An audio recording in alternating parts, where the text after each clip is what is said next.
Even though Darwin wasn't hired to study anything, really, he was hired to be the captain's companion.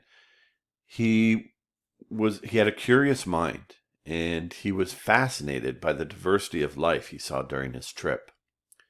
During a single day in a Brazilian forest, he collected 68 species of beetles, and he wasn't looking for beetles. He was intrigued by how well suited to their local environments plants and animals seemed to be.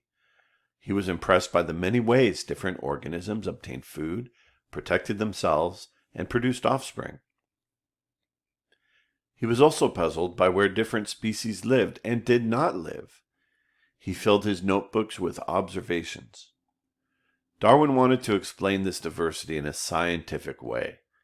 He kept observing, asking questions, and formulating hypotheses, seeking larger patterns into which his observations might fit. He came to focus on three patterns of diversity. First, species vary globally. Second, species vary locally. And third, species vary over time.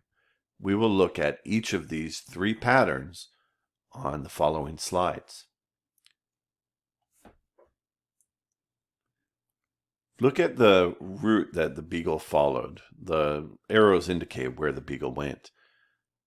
How did the geography of Darwin's voyage give him far greater exposure to species variability than his fellow scientists back home had? Well, Darwin crossed many lines of latitude in his voyage. He went all the way from London.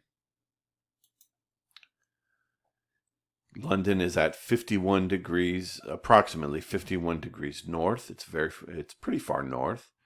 To Cape Horn, down here, which is at 55 degrees or almost 56 degrees south.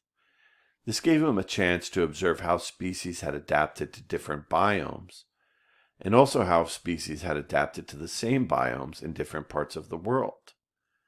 Remember that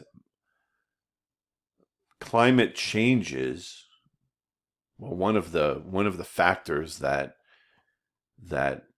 leads to changes in climate is the distance from the equator. And by going from pretty far north, not very far north, but pretty far north to pretty far south, Darwin crossed many lines of latitude and went through many different biomes, many different climates. As such, Darwin was exposed to much more variability than were his fellow scientists. Why is it significant that many of the stops the Beagle made were in tropical regions?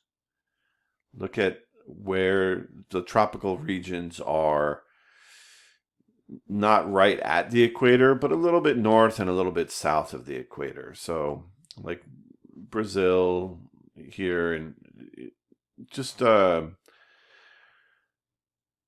when you get far north and far south, you're no longer in tropical regions. In fact, we're not in a tropical region. So farther south than us or closer to the equator. Remember, the relatively warm and wet climate of the tropics tends to correlate with high biodiversity. Remember, tropical rainforests, for example, are very biodiverse. Being in tropical regions exposed Darwin to countless interesting and unfamiliar species. Darwin noticed that different yet ecologically similar species inhabited separate but ecologically similar habitats around the globe. In the grasslands of South America, he found flightless, ground-dwelling birds called rayas. Rayas look and act a lot like ostriches. Then, when Darwin visited Australia's grasslands, he found another large flightless bird, the emu. Darwin also noticed that rabbits and other European grassland species did not live in similar grasslands in South America and Australia. Australian grasslands, on the other hand, were home to kangaroos and other animals found nowhere else. Think about this example of rayas, ostriches, and emus. We'll look at them. They look similar, but they're clearly different species. When you look at pictures of organisms, think like Darwin did, and think about how these organisms are adapted to their environments. Try to think about how large flightless birds, like emus, rheas, and ostriches, are found in grassland habitats around the globe.